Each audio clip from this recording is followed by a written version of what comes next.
Welcome to Future Hood Movie Gems. My name is Jordan. I don't speak Portuguese. Boinchi, boinchi, boinchi. What was that from? What's that movie we really like? What's up, Doc? Boinchi, boinchi, boinchi. Boinchi. And then I've got my co-host Cameron. Escolhe logo, moleque. That better not be a swear word. That's just from the scene when he's telling him to choose either the foot or the hand. Ugh. Oh my gosh. I was actually considering talking about that. Like, which one? Ugh. Oh, my stomach feels sick. All right, and then I got my other co-host or guest, Colton, Yeah, I've been upgraded.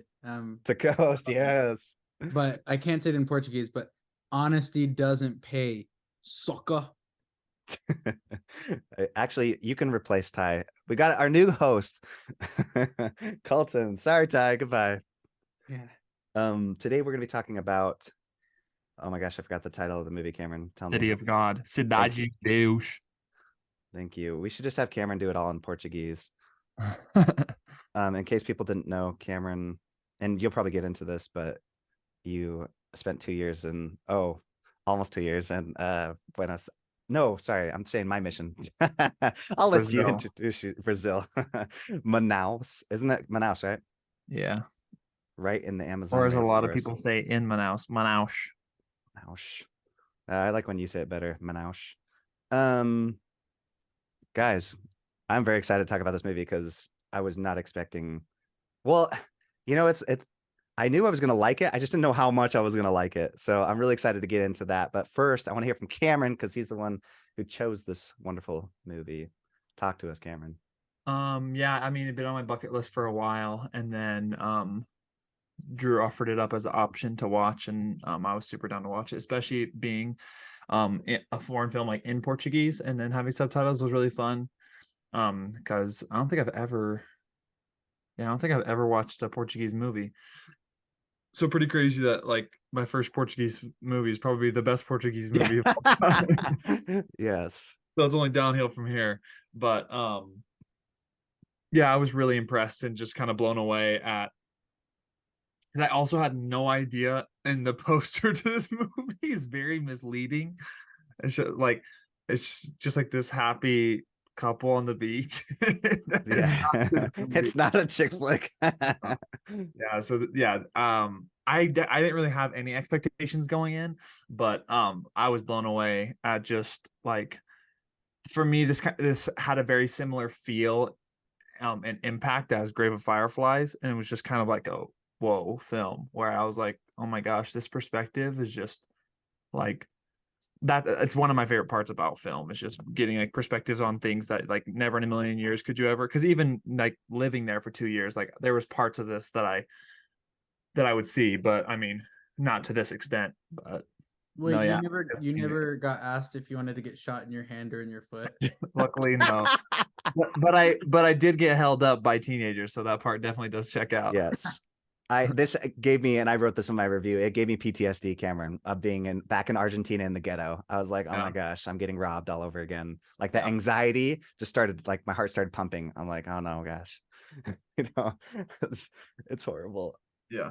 All right, Colton, tell us, what was it like watching the first time and revisiting? Yeah, I guess I'm maybe at a disadvantage here because I don't speak Portuguese. I know how to say oi gente, and I know a couple of maybe Is I that didn't orange juice? What is orange? No, that means like, what's up, guys? Oh, okay.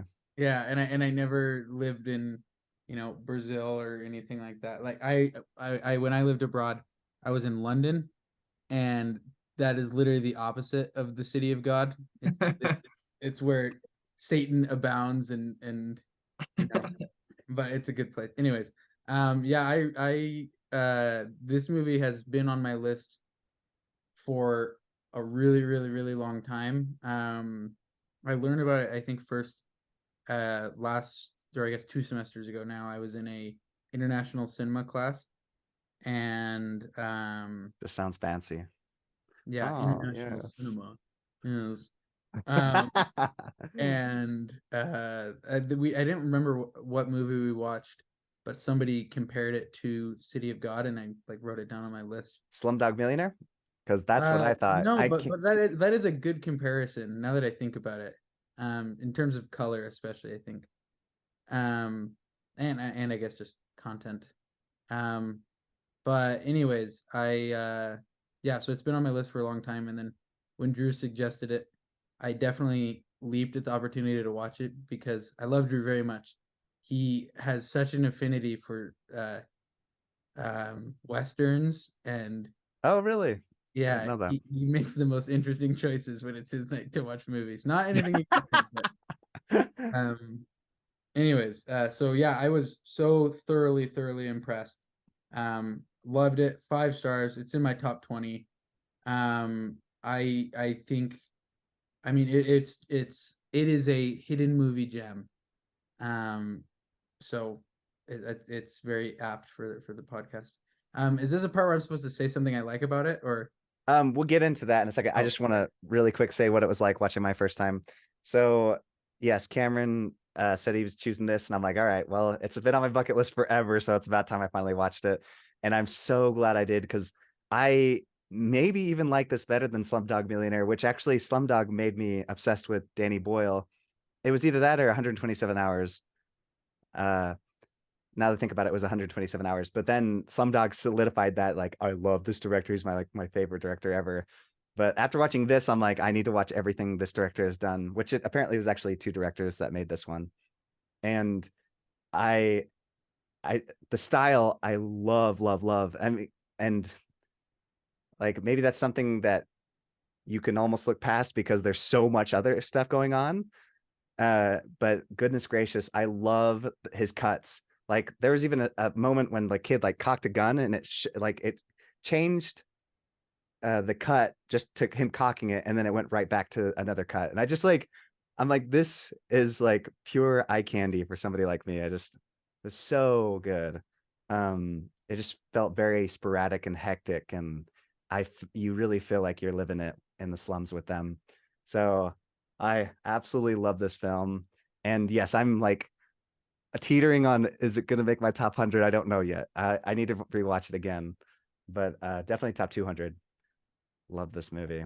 It was so good, and I'm so glad I finally watched it because some movies on my bucket list, like I'm like, I know I'm gonna love it, but it like my guilty pleasure movies are like really bad horror movies, and I should be watching movies like this because I know I'm gonna love them, but it's not my uh personal choice or preference.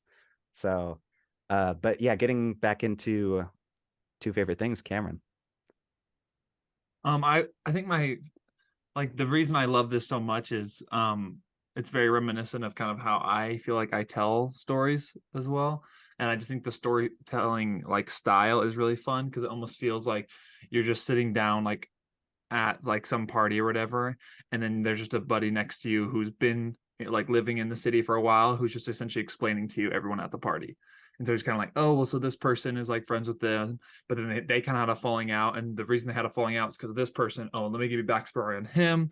So the reason that they don't like each other, and it's just like it's really fun because I love giving the context to like these situations. It makes it really fun and like even that much more meaningful. That way you're like, oh my gosh, because otherwise if you just see a scene with um like little Z, you're like, oh, like this is just some random drug dealer. But then when you see his backstory and you're like, oh my gosh, this kid's like laughing while shooting people in the face, like as a 8-year-old, like I do not want to get on the wrong side of this guy.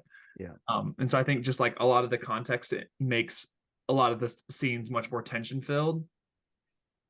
And then I think the my second favorite thing is kind of I love how I feel like the message of it is just that there's no such thing really as good or bad people. That it's like so much circumstances and just like choices. And sometimes like kids don't even have a choice. Because I'm just thinking of like the situation with like making him choose like which one to kill. Because I'm like, this kid either has to choose to shoot like a kid who's like 5 years old or a kid who's 7 years old, and then his other option is to say no to this dude who's murdered people for like fun. And so it's like it's either like he's gonna die or he has to choose someone else to die. And it's like this is a decision being made by like a 9-year-old. And that's why I love his quote is he's like He's like, a kid? He goes, I smoke, I snort, I've killed, I robbed, I'm a man. And it's just like it's insane, um, kind of the ideology where it's just like they feel like, oh well, I'm a man because I've done these like manly things. And it's just like, but you're literally like you're just a kid. Like you haven't even like hit puberty, and yet you've done things that like people like don't do their entire lives, or like gone through like harder situations and people like can't even imagine. So I just think the perspective and the message is like so cool. Colton, what about you? Now's your chance to talk about your two favorite things. Okay, good. I'm glad. Um, I it's hard with a movie like this. It's hard to just pick two things that you like about it. Yeah. I was start to finish completely um engrossed by the experience of watching it. Um, so I guess two things that I really loved about it. One, I really loved the storytelling style and sort of like I think the word is like vignette, like the like small miniature stories that all sort of like it's like, oh, this is, little Z's story. This is and Yeah. it all goes along in these little chunks that are so connected almost seamlessly. Um, and then as all together, it's Rocket's story. And I think that's such an interesting storytelling style. It's like honestly, especially like with like him as the narrator, this is not gonna really make sense to anybody else but me. It reminds me of, have you seen Brick, the Oh Ryan yeah. Johnson movie with Joseph Gordon-Levitt? Yeah. Um, kind of. I know it's like so it's different, but in terms of just like the narrator in Brick, it's like he's a drug addict, and like we as the audience like can't really believe anything that he says, and it's like okay, it's very entertaining in that way.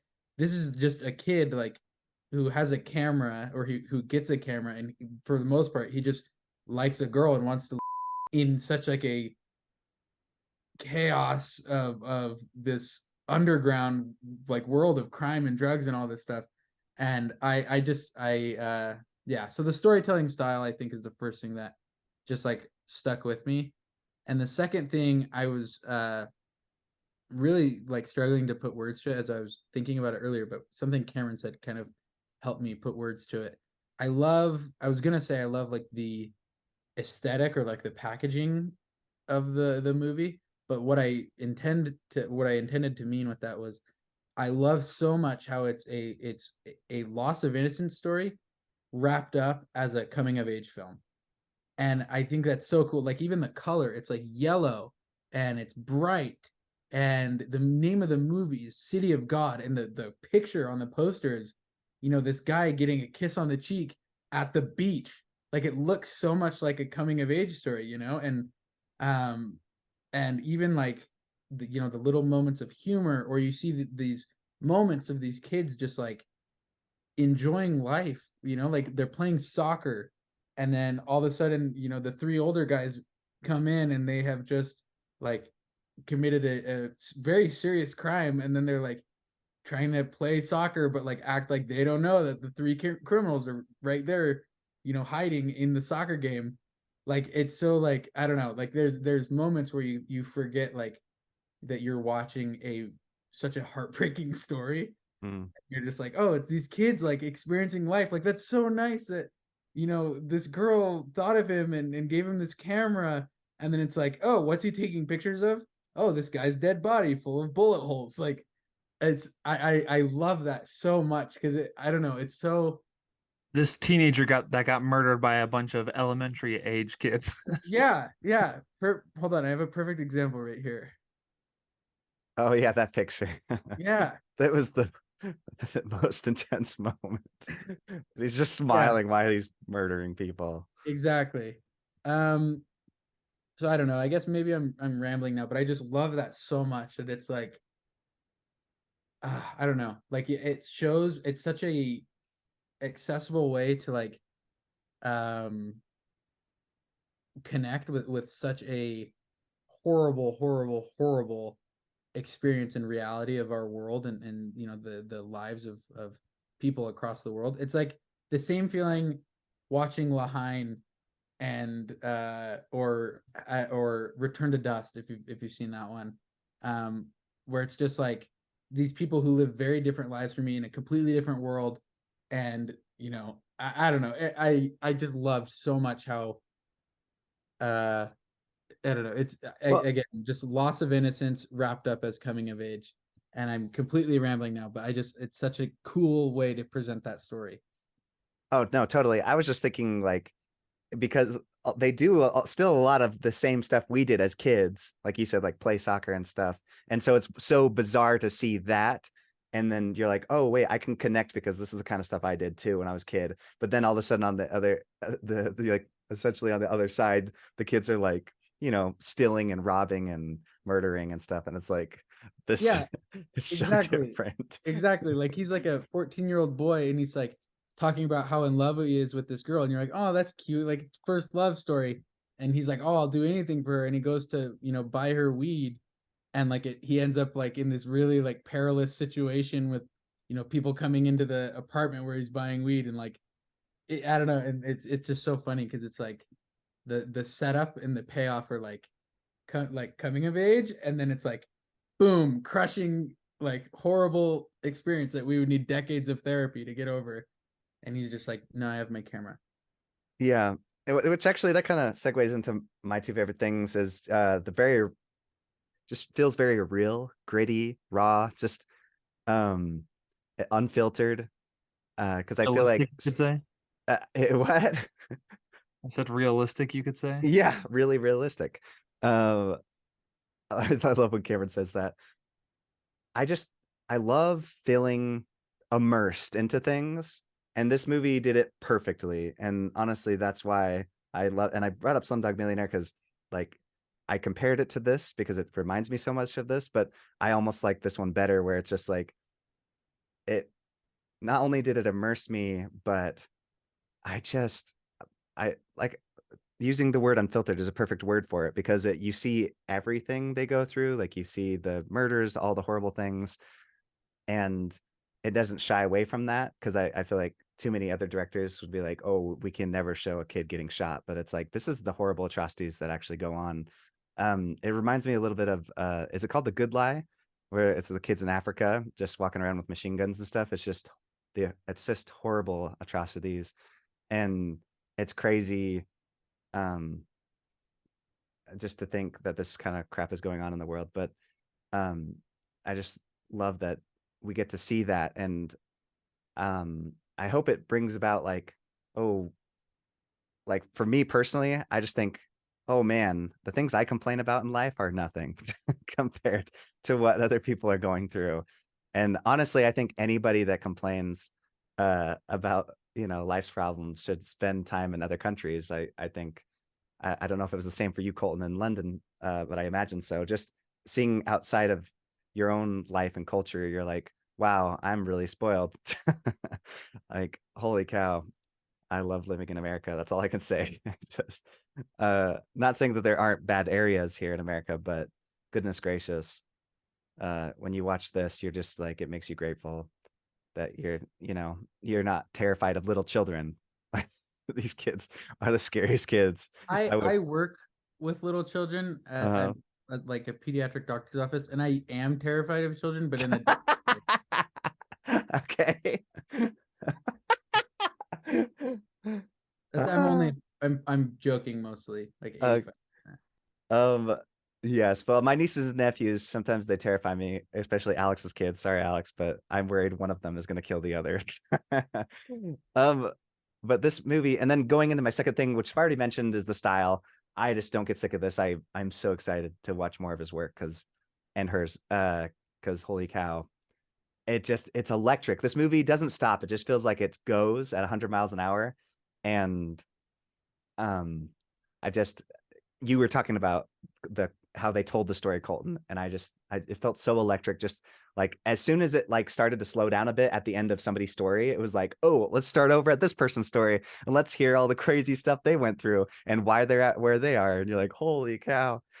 So Well, that's why I kind of like how they give like context to everyone's story, because I think similar to how like the Coen brothers make everyone feel like their own person and like a real character, I think this movie does such a good job of showing you backstory of somebody that like I feel like it gives like a lot of meaning to death, like and like weight to kids' deaths. Like the perfect example of it is the kid who was like the it's like filet con fritas. It was like the steak and fries kid. Oh yeah. Where he's the one who said like I'm a man, like I've smoked, I did this, and then um that's the one with the boxer He kid. Like is he the one that wanted to get out of the gang? Is that him? no, he was the one that like came as the messenger or whatever. And then the guy's like, "You're just a kid. What are you doing in this or whatever?" And he's like, "I ain't no kid. I'm a man. Like I do this, I do that." And then 'Cause you said it was the kid that died, and I'm like, I'm pretty sure everybody died in no, yeah, this no, movie. but then like when you see him later dead in the streets, like essentially Oh, yes. fighting a war that like didn't really pertain to him, but like he was like, "Oh yeah, I'm a man. I'm gonna be in this war." And it's just like for me, that is what like it does such a good job of being like, "Oh my gosh." Like just that little bit of backstory and that little bit of understanding of kind of his life and where he's like you understand kind of like a little bit of his motivations. It makes it like even that much more heavy when he dies because you're just like, oh my Did gosh. and at the end when that one kid that shot that kid's dad at the bank, when he had a flashback, I felt like a Quentin Tarantino moment where it's like the kid, he gets shot, he's on the ground, and then he turns, and just right before he shoots him, it just has this crazy flashback, and you're like, what? Yeah, Oh my gosh. It I just know. it's it's amazing to me just all the decisions we make in life, like especially these kind of decisions, like how much they affect other people and we don't realize it. I think Yeah. I'm kind of learning that from other people. Like recently I was talking to uh somebody in my family, and I was just telling them like, oh, this moment like meant a lot to me in my life. And the other person's like, oh, I don't remember that at all. So I'm just wondering like what things have I said that maybe affected somebody else that I didn't realize, or vice versa. Like, because people say things to me that sometimes I'll just be like, oh my gosh, this meant so much to me, or this changed my life. And it's like maybe they just said it in passing, not even realizing what kind of effect they were having on people. But like that moment the kid was out for revenge. And actually this movie reminded me a lot of I can't remember what was the Russian one, Cameron, where they're in the tank, the Beast. And it was like the idea of when you kill out in war, or it was also the War Machine. It also reminded War Machine. It's like you kill uh like an American soldier, if he killed one of the enemy, it's like him and his brother and his friends will all join that militia, and essentially you kill one and you created three enemies. So it's like one minus one doesn't equal zero, it actually equals three. It's because when you kill somebody, it's suddenly now all these people. And that's what I thought about when the gang started, is like, this person killed my brother, he joins that gang, and suddenly the gangs are getting bigger and bigger and bigger. Well, that's what I love is I think it's so interesting, especially at that young age. It's like you have such unfiltered, like and raw emotions that like I mean, older, they're 15, like they kind of use that to their advantage because they'll be like, because even when like the boxer guy was like, "Oh, I don't," he's like, "I'm not a like a hoodlum." He's like, "I'm not about to like rob, I'm not carrying a gun. I'm not about to rob someplace or whatever." And then he's like, "He girlfriend, he killed your uncle, killed your brother." He goes, "If you're not a hoodlum, then get out." And it's just like it's so interesting that like everyone could just use like the circumstances because like there everyone had a reason to be vengeful. Like there wasn't a single person who was like unjustified or like, oh, you had no reason to be involved in that. It's just like everyone had emotional stake in it. And so they just like use that to their like the leaders would use it to their advantage. Where they're like, just think about the dude who killed you and go kill him. And it's like, this dude's 7 years old. It's like he can Yeah. barely like he can barely control himself and he's gonna like out here wielding a weapon. Like it's just insane. I Yeah. Oh And yeah, not, cool. oh, sorry. No, no, go go go go. Okay. Not only that, I think it's so interesting, like as that like little part of the movie progressed, the reasons went from like the boxer guy, like, oh, I don't want to, be involved in this, even though, he my girlfriend and is responsible for all these deaths of people I love. Um, and then like, oh yeah, this guy killed my father, or you know something like that, to at the end of that part of it, it's the reasons for like joining like the different sides of the war, were like, this guy looked at me funny in the streets, and like these are just like Yeah. 8-year-old kids who they are so swept up in that environment that like their brains are like so mush because they're kids and that's what they're Mhm. supposed to be. But like, oh, they see like their older brothers are like getting a gun and like going out looking for people to kill, and they're like, that looks fun, I want to be a part of that, I want to, and so that they try and find a way in. And it's so interesting how like everybody has a reason, and it doesn't matter if the reason is like, my people that my family member was killed, or if the reason is this guy looked at me weird. But it doesn't matter because everybody's gonna get a gun and start killing each other. Well, it's funny, especially with Benet, like the entire time they're like his older brother's trying to keep him like, no, don't touch this gun ever, like stay in your studies. It reminded me a lot of also like The Godfather, where they're like she's like trying to keep like his brother out of it. And this is like if Al Pacino decided to actually stay out of the family business. But I think it's interesting of how like it's almost impossible to completely like stay out of it unless like, and it's interesting that every single character that tried to like quote unquote get out was always murdered. And I think it's so interesting because I think that even pushes like home further the message that there is no real escape from it, similar But to like The Godfather. Like there's no way you can escape what you're like born into, because like when there's that's I'm sorry, just really quick. I just as soon as the kid said I'm getting out of this, I'm like, oh, he's dead. Yeah, I just like that's the one thing you don't say when you're in that group. yeah, yeah. And it's so interesting like that no matter how people tried, like some people fled because of like that, because they're being chased by the cops. Others fled because they wanted to get away with a girl. Like there was a bunch of different motives, but no matter how hard they tried, it was like they always, and even the narrator, like Rocket, we were like, oh, he gets out because he's in the photography, but it's like, what did the photography business want him to do? Go right back to where he's from to take those photos. And so Yep. it's interesting, like even the He's kid that trying. does everything in his power to try to escape the danger and horror of where he's from, that like the number one thing that they're like, But oh, can you get us photos of where you're from? He's like, I but can I try. love though, as soon as he takes out the camera, they're like they all pose like they're holding their guns. It's so funny Yeah, because you think he's like afraid, but they're like, oh yeah, yeah, because they're kids. Like they just Yeah. like yeah. Colton I mentioned. love that. I love that so much. Where, um, he had the guy who was developing his photos for him took that one photo of Z to print, and then Yes, he was Rocket so saw it in the worried. newspaper, and he's like, I'm a dead man. I'm And a then dead man. it like cuts to Z, and Z's like, I gotta find that guy. These pictures are awesome. Yes, and he was so excited. He's like, finally, I get the recognition I deserve. Yeah, and that was so funny. But I guess I just kind of like you guys again have given words to what I was trying to say earlier. Um, like what I really like, I love so much how it's these really fun like moments, and like it makes it really heartwarming, and you get to know and care about like Rocket and Cameron would say Benet, but I would say Benny. And it makes it all the more like soul crushing, when a character you care about dies, or at the end when even in this like yellow like rose colored world or whatever, as it's presented in certain lights as a coming of age movie. um oh, this is based on a real story, like this Yeah, guy when it said that at Rocket the is very a end, I'm real like, person. what? Yeah, so it really like makes it hit home and makes it that much more heartbreaking that it has like those light moments of like just childlike fun when they're riding their bike and all that stuff.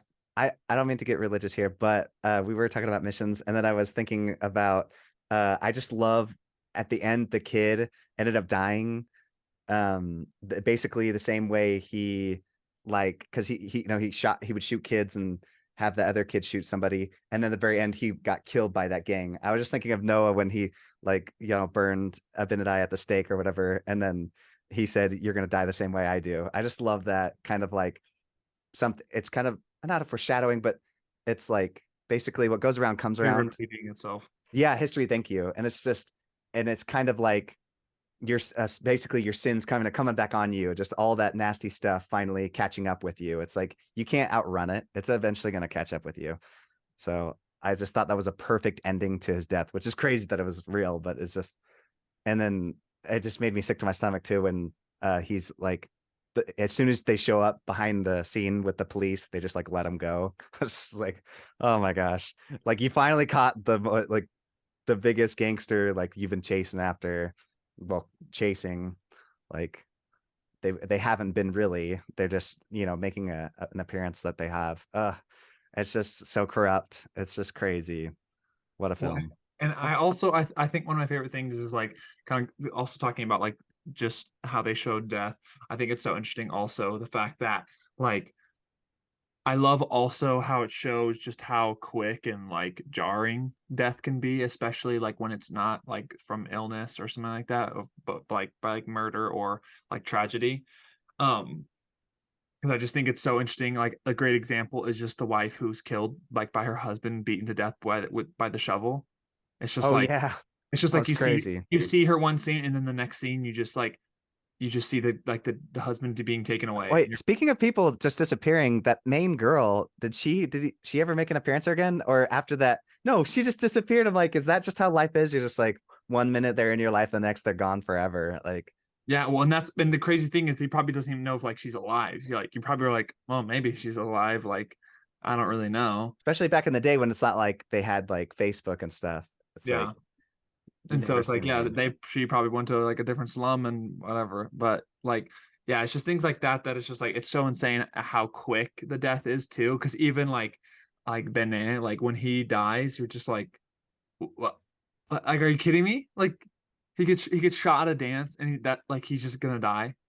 Like, and it's just I think it brings that much more like weight and like disappointment to it to where it's just like I think it shows like how fragile life is because you just see like this dude had like all these like life plans and he like a dude with quote unquote like no enemies like gets murdered because of just like kids having guns. Like it's just insane. Yeah, and well, and that final shot too with the kids walking around with all the pistols and guns. I'm like, oh no. It's just like history, it's starting over again. Like all these kids have all these guns, and I'm like, it's never gonna end. And especially because these were the little demons that were running around creating havoc beforehand.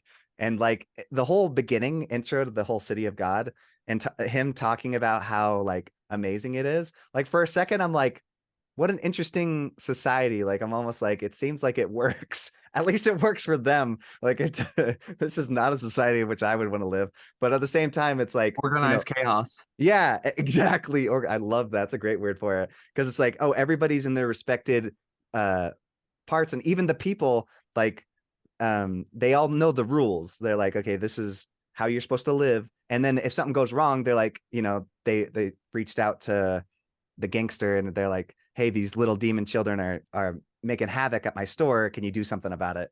I mean, it's horrible what he does, but I mean, he makes it. He's got a system in place which works. Well, it reminds me. I think Josh Brolin would approve of the police's tactic because, like in Sicario, where he's like, unless you can convince half of like Mexico to stop snorting nothing up their nose, he goes, the best thing we can hope for is control.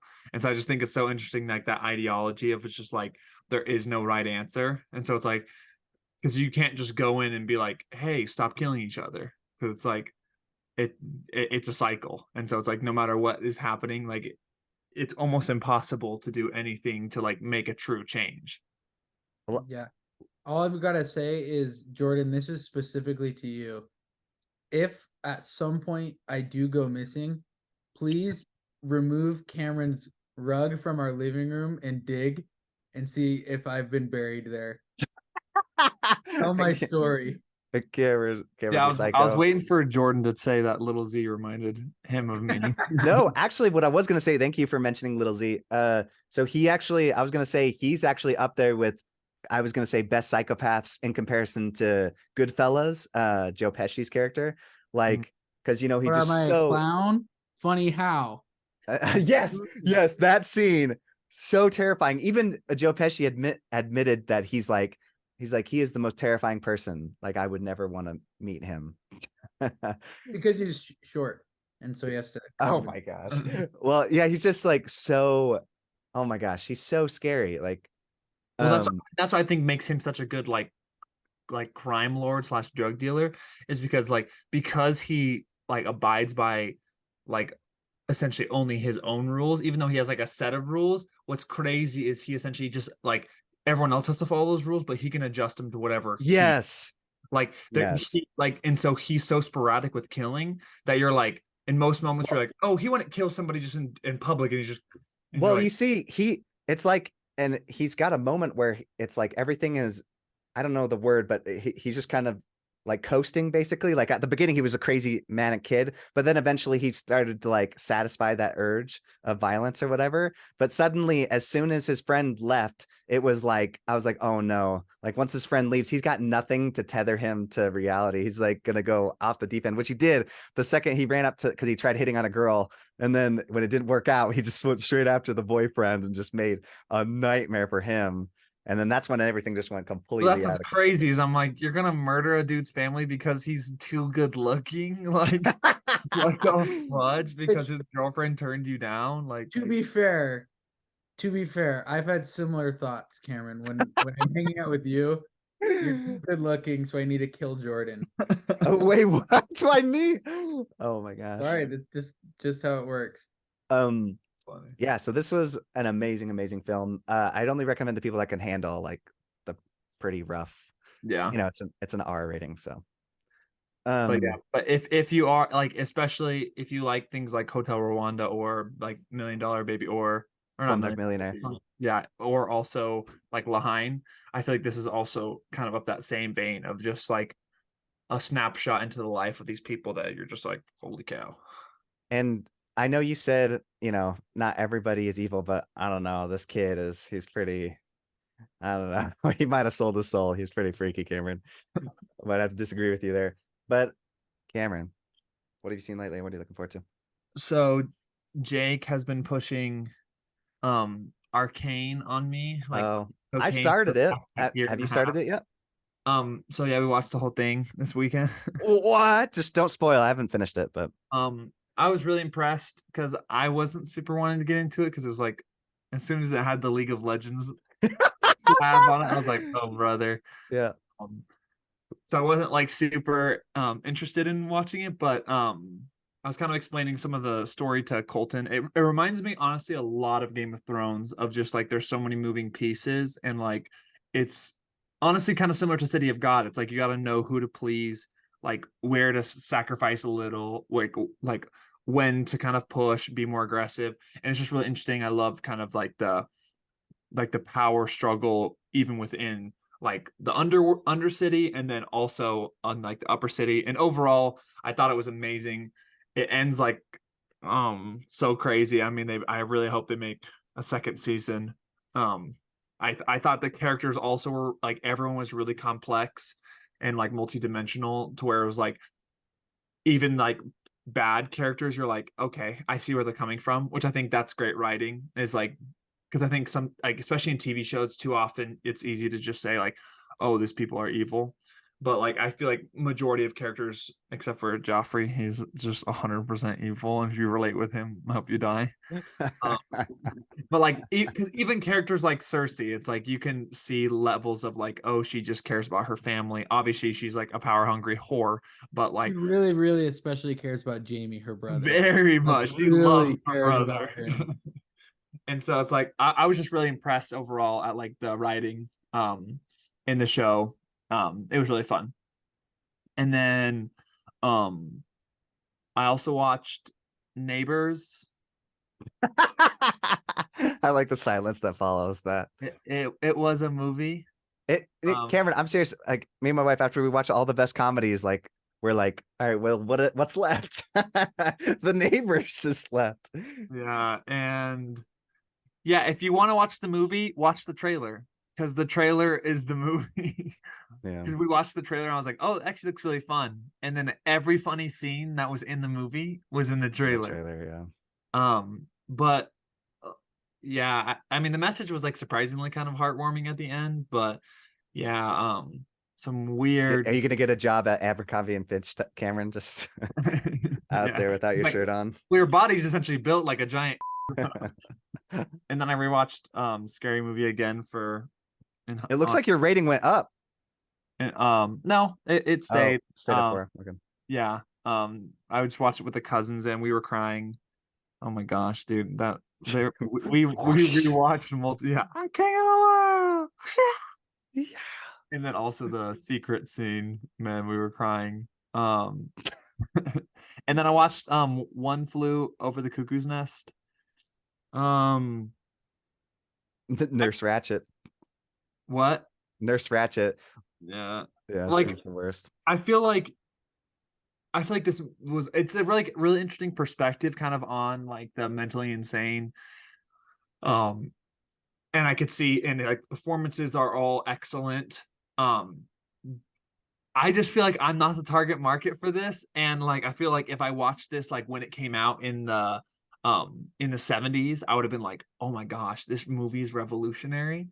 But I don't know, just watching it now, I was like, I just watched Per people act crazy for yeah. 2.5 hours. Personally, I didn't think it aged very well, but that's just me. Like that's personal. I know some people have it in like their top 100 list, which good for Yeah, you. that's I'm just surprised it's like in the top 15 of like IMDb of all-time movies. And I'm like, I definitely think it's one you should watch. I don't think it's like a rewatchable movie. yeah, I also just think it's like just depressing and like I don't know. I just I That's didn't funny coming from you. You were just watching nonstop well see, depressing but like movies. I don't know. Like for me, it was just like there was no like glimmers of hope. I mean, I guess you could Mm. argue like the Indian leaving like chief when he left, like you're like, oh yeah, he like became brave. But I'm like, right after he smothered his friend from being lobotomized, I'm like, hooray! It, Like I don't know, you expected me to did cheer after did he you just think of the scene from Good Burger? I seriously thought of that when I watched it. oh yeah. No, there was many times I was like, bro, this is like Good Burger if it took itself seriously. Um, Put me in a straitjacket. and then I watched Inglorious Of course you did. with Strider because he hadn't seen it and he had really been wanting to watch it because he was like, "Oh, I'm super excited! It comes out on Prime, like in a week or two." And I was like, "I have it if you want to watch it." And then Yes. so we watched it and I mean he loved it. He's like might be recency bias, but that might be my top 10. I was like, Man, he needs to write it on Letterbox. He yeah, never updates it. yeah. But yeah, it was amazing. And then I also watched Princess Mononoke, which bro, it was so close to making my top 100. If freaking they would have It, gotten together at the end. dude, it gets I better on rewatch. Like a first time I loved it, but now I love it so much. It's so good. I think it's a really interesting story, and I think obviously there's probably like so many different layers of like undertones and messages that like can be derived from Yes. it. And I just think it's interesting how like a lot of studio Ghibli movies are just like I think it's interesting the perspective it always shows on war and kind of how like there's never a winner, which I think is a really like interesting concept that like I think they even say it. He's like, there's no winners in war, or maybe that's Grave of Fireflies. But it's just so amazing how prevalent it is like now. And I just feel like this movie, it's so timeless. Like the art looks amazing. It Yeah, did make my top 100 actually, by the way. but dude, I need to find myself my where's my Princess Mononoke, bro? um, Yeah, she's the best. and then I watched Wait, and were you surprised when the first shot when he shoots the arrow and the head comes flying off and yeah, the guy's arm? there was kind of like levels of cheese that I thought was kind of fun. It reminded me of like Quentin, and I was like, wow, this is kind of wild that like people are just like getting decapitated by arrows. Like, Yes. um, but I thought it was kind of fun. Feel like they balanced well, kind of the leaning into the cheese because I mean it's obviously like a world where like there's a army of wild boars that like attack, and so like things like that are pretty sick. But and then also watched School of Rock, which I realized that I'd seen like scenes from it, but somehow I just never had seen it from like start to finish. It was so much fun. Hey It, Cameron, you are a fat loser and you have body odor issues. yeah, that kid is so funny. What was his name? Harold? Lawrence. Lawrence, yeah. I just thought that Jack Black was born to play that role. Like I was just like, I feel like Jack Black did no preparation for this role, and they said, just be yourself. So he just was Jack Black and like absolutely killed it, and it was super fun. And then obviously looking forward to um what do you call it? The Killer, which I think comes out on Next weekend. yeah. So I'm really I'm excited very about that. excited. Oh, I also forgot. I watched um half of the first episode of Gen V. Any good? Oh my gosh, one of the worst TV shows I've ever seen in my life. It has great reviews, so that's why I was like, maybe I'll It's check it like out. somebody watched The Boys and said, "Let me take all of the worst parts of this and get rid of all of the good Oh, parts." It's insane. It's like they got rid of all the politics, like all the action, but then included all of the gore. Like the main lead, her power is controlling blood, and like she kills her parents by having her just like murders them like accidentally, and then like every time she wants to use her power, she's just slitting her hand and slitting her. I'm like, oh my gosh, what the fudge is this movie? And of course, there's like 20 minutes in, I was just like, oh my gosh, this movie is or this TV series is so bad. Yeah, it was terrible. It was like the worst thing I've ever seen. yeah, it has all the stuff that they took out of Invincible, and they kept the actual good stuff. Yeah, no, and it literally every single character in it is written like an NPC. Like every single, it's like Chat GPT created these characters. It's people are so robotic. The things they say, it's like, oh, I really like that stuff too. I'm like, who's acting this? I'm like, oh man, yeah, it's horrific. But Good to know. so definitely don't recommend. And then I don't know if I mentioned I watched Hachi a Dog's Tale. That one's amazing. Hachi, maybe. Yes, And, you did and then mention that. I'm also looking forward to finishing The Usual Suspects. It's kind of blowing my mind how many freaking people are in the movie. I was like, holy fudge! These keep like these side characters that I'm like, oh my gosh, these people are like big names now. So Colton, hit us up. What have you been seeing lately? Yeah, Cameron and I have kind of been on a tear lately. Yes, I've Let me look noticed. at my letterbox and see how many movies. Cameron, do you know how many movies you watched in October? You even Mine is created a list, Cameron, I noticed in October, but then you just put one movie there and then you stopped. oh well, no, I updated it yesterday, Jordan. That I did Oh, you create. did? Okay. I'll have to so check it wait, out. are you doing are you Yeah, doing I've watched 41 movies in October. Nerd, Yeah. extra nerd. Yeah, for real. I can't believe who would watch 26 of those movies with you. Although that doesn't, I don't know if this is totally representative because it's 26 different movies, And that's not but including the TV shows too you guys watch, which is like a zillion hours. that's true.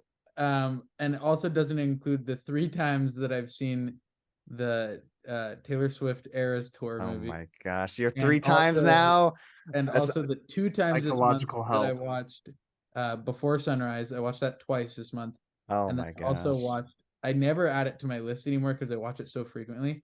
But this movie, In Bruges, I watch it so frequently that I don't even add it to my list. No, that's me too. Manhunter, I watch it at least once a month, sometimes Really? once a Okay. week. Yeah. Yeah, I that was a movie that I have watched recently. I didn't love it as It's much okay. I as I fell wanted asleep. It took to. me like 3 times to get through or two. I really loved it until like the last like 15 minutes. When she's like charging through the That's window. my favorite part. Are you kidding me? Oh yeah. It's so like 1980s like action Oh, movie, like. I love it. But let's see here. So I Cameron and I watched all of Over the Garden Wall. I don't know if you've seen it. Over the Garden Wall, it's a 10 episode like cartoon miniseries. They're like 11-minute episodes. Yeah. So in total it's like an hour and 40 minutes, and Cameron and I watched it all in one sitting, and then I watched it in maybe 2 or 3 days with our other roommate Drew. Again, and I was both times, first time I watched it, I was like, oh, this is amazing. It's great. It's right up my alley. It's really silly. It's it's a kid's cartoon, but it has like a lot of like deeper, meanings and whatever. And the second time I watched it, I found out that it's an allegory for Dante's Inferno. Hmm. It's like a children's retelling of You definitely Dante's piqued my Inferno. interest. And it like since I learned that and I rewatched it, I'm like, oh my gosh, like Uncultured swine. What Dante's Inferno? it's one of the most famous books in history. It's just Dante. Okay, that makes sense. Yeah, it just talks about the 7 Dante layers of writes hell, about right? his journey I'm through the unable to 9 read. rings of hell. And it's basically when it was written, Dante basically it was like his hit list of all the people that he hated in his life, like all the different individuals or a lot of the different individuals that you meet who were alive or were alive at the time of the book's writing were people that Dante didn't like or that had crossed him at some point in his life. And so anyways, it's a really good book, but it's basically the story of like being on the border between life and death. And it's the cartoon absolutely fantastic. Also, I did watch 3 times, like I said, the Taylor Swift Eras Tour movie. Oh my gosh. And listen, I know that you guys are not the right people to talk about this. His opinion on all other movies is invalidated because of this opinion. Let me explain. Just like Cameron, how you said with One Flew Over the Cuckoo's Nest, you were not the target demographic for it. I think this Taylor Swift documentary, I've spent like hours talking to people about this. But if you think about it, like the people who the boyfriends who go with their girlfriends, they're like, oh, it was crap. But it's like, yeah, of course you're gonna think it was crap. It wasn't made for you. Like the Taylor Swift movie, it wasn't even made for the casual Taylor Swift fans. Like it was made for I don't know if you've seen online videos of like people in the movie theater like going down in front of the screen and like dancing around in a big circle, and like people with like my sisters who All I'm hearing is a whole lot of excuses why people hate it. no, like seriously, like the people who it's made for, like there's the thing. Did you convince Cameron to go with you yet? No, he never will. I did invite him to come with me this weekend, but he couldn't. Couldn't or wouldn't? Probably both. But like the people that it is actually made for, and I was serious with that rating that I gave it of 5 stars because for the people that it's made for, it's executed so well. For like the Colton gives out 5 stars like trick or treat candy.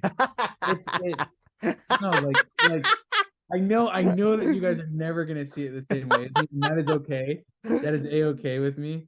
But it is like what it set out to do was to capture the experience of seeing the Taylor Swift Eras tour for the people who are willing to spend $1,000 on the crappiest seat in the stadium.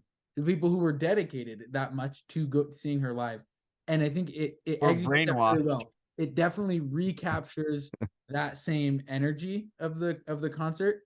But really, what I really respect about it, and you guys, you don't have to like her music, but I think you do have to respect the people who made this movie for her, because they only filmed 3 shows. They only filmed 3 shows, and the shots, like, just think about the production, like the thought that has to go into it beforehand of like, okay, we want this shot at this moment in the song, or we want to cut. So at this point, when she says, she says the word you and points, she's going to point right down this camera in the center. And before that, we're going to have gotten these 2 shots. Colton's like, she's pointing at me. No, yeah. But like, she was obviously, but like, just like the thought, that has to go into that beforehand of like, you have to get such a detailed plan, like a storyboard, but like of every single shot. Oh, I admire people that do live performances. Like I would steer clear of that. Yeah. That is so stressful. But then not just that, but if you miss a shot, it's game over. Yeah, it's like you missed it. Exactly. But it's like every moment of this 3.5-hour concert, her every single step, every movement of her arm is like choreographed. And then not only to do that, but to add another layer of, okay, now we're gonna film it and we're gonna get all these opposing, like shot, reverse shot, like all these actual like camera techniques in it. And then to add another layer is we're going to do movie lighting for just these 3 nights. And then to add another layer of we don't have months to shoot this, or we don't have a whole tour to shoot this. We have 9 hours to shoot this. You know what I mean? And so like you don't have to like her music. I think it's a respectable endeavor to do it. The shots, the lighting, and to do it so quickly. Like I respect that so much. So that's my plug for the Taylor Swift Eras Tour movie. You're plugging it hard. Wow. And then last night I watched, the only other thing that's I watched recently that I wanted to talk about was I watched M. Night Shyamalan's The Visit. Yeah. And it might be one of the worst movies I've ever seen in my entire life.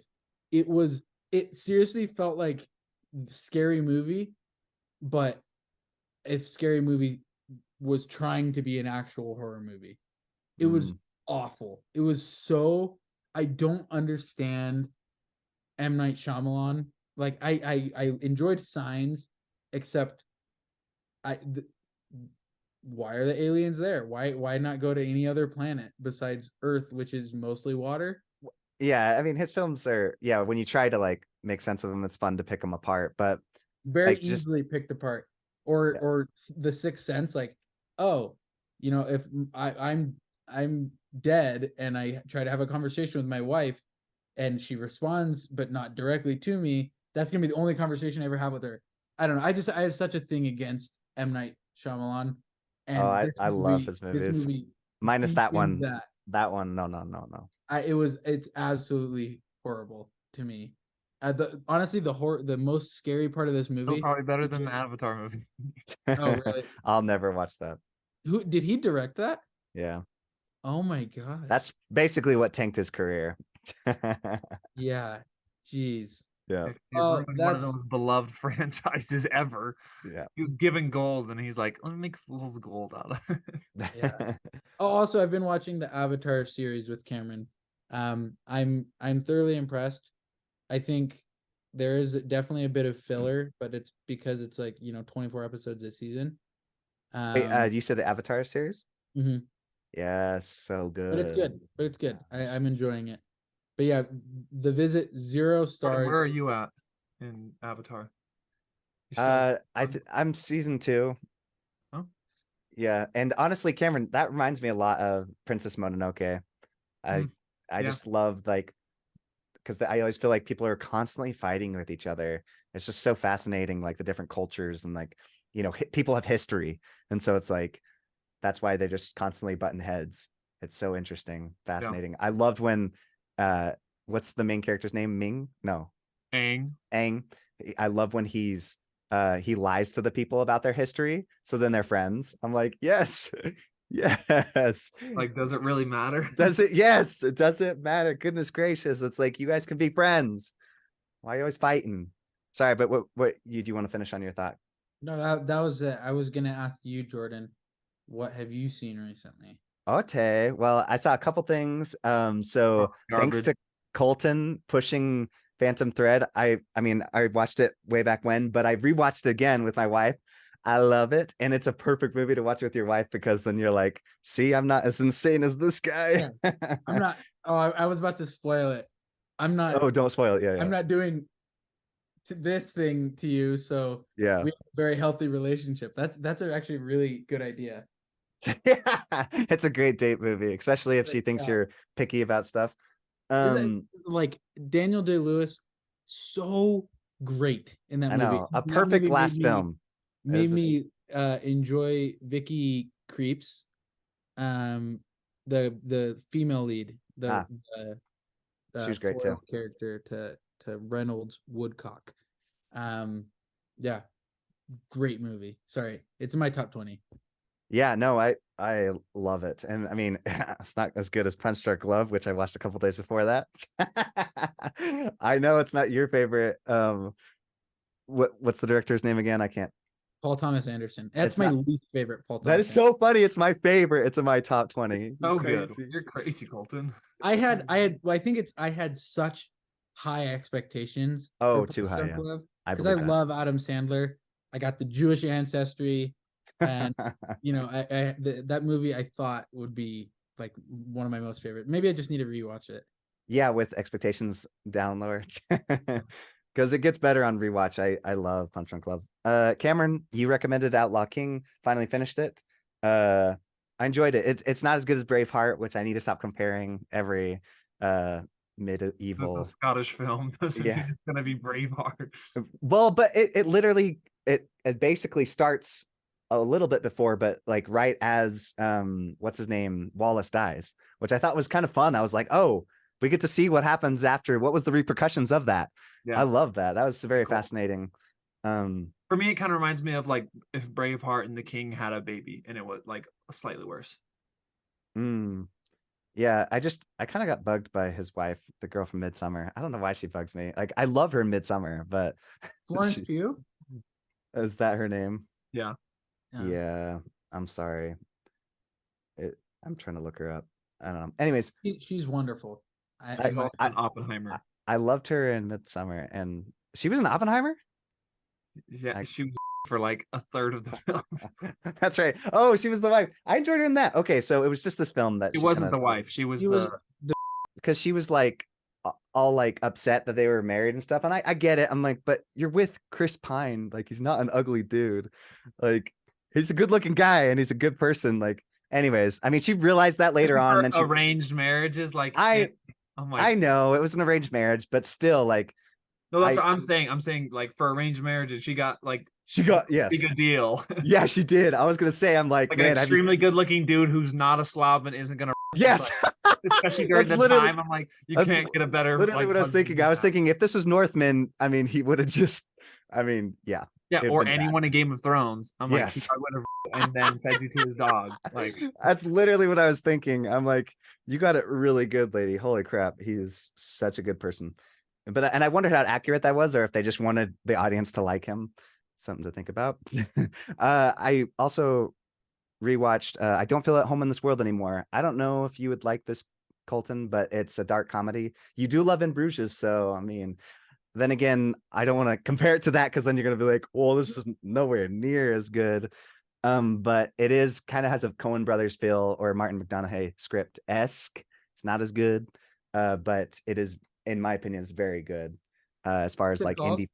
I Don't Feel at Home in This World Anymore. I know it's a mouthful. It's very long, but what's his name? Elijah Wood basically plays a Dwight Schrute character, which is so it's pure gold. It's amazing.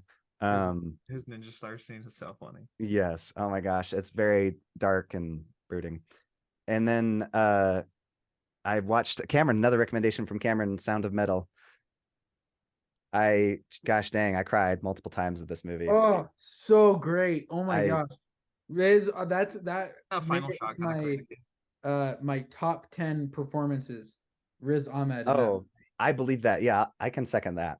His performance was unbelievable. Isn't that final shot, Jordan, of just the silence and him just looking around is like, it's so depressing. Kind of a perfect ending. It's just like, it's so depressing. That like the silent. I love that the silent. Like the silence almost brings like that peace because of you think like, oh, his problems are solved because he can hear again, but then it's like it's almost like pain inducing. It's like torture because it's like you can almost hear, but you can't. I think it's the moment that because remember his mentor, it was constantly trying to get him to write, and he was like, "This is your chance to come one with God," or whatever the phrase was. And I just loved it because I think at that moment when he tuned it out, that was when he had his moment. I think it could just be that, he's also like, I've lost everything. Jordan, that's how I interpreted it too. Okay. So. And also you should ask Cameron where he got the idea to watch that movie. Was it from you? It all stems back to Colton. I love it. New co-host. Yeah. I don't know her. All right, yeah. And I watched a few other things, but nothing that was really worth note. So you can check my letterbox if you really want to see the crappy films I watch, which I watch. October's over, so Jordan doesn't have to watch any more garbage films. Dude, all year is Halloween for me. Oh, I did. Sorry, last film of note, The Whale. Rewatched it. Cameron, get on it. It's gonna make my top 100. I know it will. It's teetering. You're so obsessed with Darren Aronofsky. Hey, I do not like Darren Aronofsky The What? Whale, I wept. It was Yes. when I it ended, cried. I sat for almost the entire credits, just like it was so it's so good. And Yeah. I also have a phobia of fat people. And Oh, no. I no, I don't know why I said that. That's not true, but it's amazing, Cameron. You gotta watch it. Yes. Honestly, you're saying that, but actually it made me hungry as I was watching it, like just watching him eat. Yeah, when he was like mashing down pizza, like Yeah, folding just it, squirting like, ranch on it. It just reminded me of Ty growing up. Ty does that. He just squirts ranch on everything. Dude, I want to review that movie so bad. Cameron and Ty, I wish I could convince you two to watch it. It's I've just never watched a Darren Aronofsky film and felt like, oh, I feel like a better person after that. I have. I love Every Requiem time for a I'm like, Dream. I'm glad I never have to watch that again. Oh, did you say you love Requiem for a Dream? love it. I've seen it so many times, probably more than any other Yeah, movie. Jordan says it's one of the best representations of like Drugs and addiction. Yeah. How would you know, Jordan? Well, I mean, I meant addiction. Sorry. Because I'm addicted to so many things. Are you kidding me? Oh, I yeah. go from one addiction to the next. If I'm not buying movies, which I've spent so much money on movies, it's just like it's bad. It's gotten out of control. Okay, just in terms of Halloween movies, I want to get your opinion on Tim Burton's The Nightmare Before Christmas. Well, did he produce that one? Because he didn't direct that. I think he directed it. I didn't. I don't think so. The title of the movie is Tim Burton's The Nightmare Before Christmas. Yeah, but he didn't direct it. He just produced it. Steven Spielberg did that basically throughout the 90s. He slapped his name on everything. He slapped his name on Back to the Future, which was actually Robert Zemeckis, but it says Steven Spielberg's Back to the Future. It's just because Oh, you're right. You're right. It was his name. It's just because his Tim Burton's another name that just sells. And so people were like, "Oh, Tim Burton, like yes," because it does feel like a Tim Burton movie. Yeah. I didn't. Anything Tim Burton's ever done is garbage. I like Makes Tim me Burton's feel style. gross inside. Listen, it depends. Everything. I didn't. Claymation is illegal. I didn't grow up on this. I didn't grow up on this movie. I did see it a few times growing up, but I found it fascinating and interesting, and I like the style. It doesn't make my top 100. He's getting around the point that he didn't like it. No. I'm just saying, like, all these things I enjoyed about it. I just don't love it as much as some people like have like designed their entire rooms with all the different like sets and stuff. And because I do appreciate it for what it is. So that I do. Yeah. The reason I was asking is because I grew up watching it twice a year, every single year. Dang. Before Halloween every year, and then like the week before. That explains a lot. Yeah. Hey, listen, I don't know where is my mom. When I lived with my mom, we watched it twice a year. My mom's the opposite. She does not like that. Oh, okay. So, well, my mom, godless hippie that she is, just adores it and like literally loves it so much. And so I've been trying, because like this year is the first time I've come into contact with a majority of people who like don't like it, and so I've been trying to like analyze and like, do I enjoy this movie just because I'm so familiar with it? No, there's like a huge group of people that absolutely love. Like I watched Ty, is that his name? That guy who makes houses, reflips them and stuff, and he says, "Move that bus." That TV show, I can't remember what it's called. Extreme Makeover Home Edition. Yeah, thank you. So one of the kids, he designed their room literally to look like that. The Nightmare Before Christmas. So, and they have a whole section of it in Disneyland. And then they found that kid in a mental institution 10 years later. And his name was Colton Reed. And there's a huge like cult following for Tim Burton stuff. Like I used to know this girl at college that would dress up like she looked like somebody out of a Tim Burton movie. And I just thought she was so cool looking, because I was like, man, you need to go in production design, because she just looks so cool. She started sewing her eyes with buttons. Yeah, bro. Okay, I like Nightmare Before Christmas. Coraline is absolutely the scariest movie I've ever seen. Oh, really? Interesting. Actually, I like Coraline. I enjoyed it. Oh, okay. It's horrifying. It is horrifying, yes. And actually, I like Coraline actually better than Nightmare Before Christmas. I was going to say that. I love Alex's Coraline. children were watching Coraline. Well, they stop it right before it gets scary. Right before the entire thing is scary. My children will not be watching that. My kids probably will. They're going to have so many nightmares. They're going to sleep in and pee in our beds. Peace, everybody. Peace. Thank you for having me.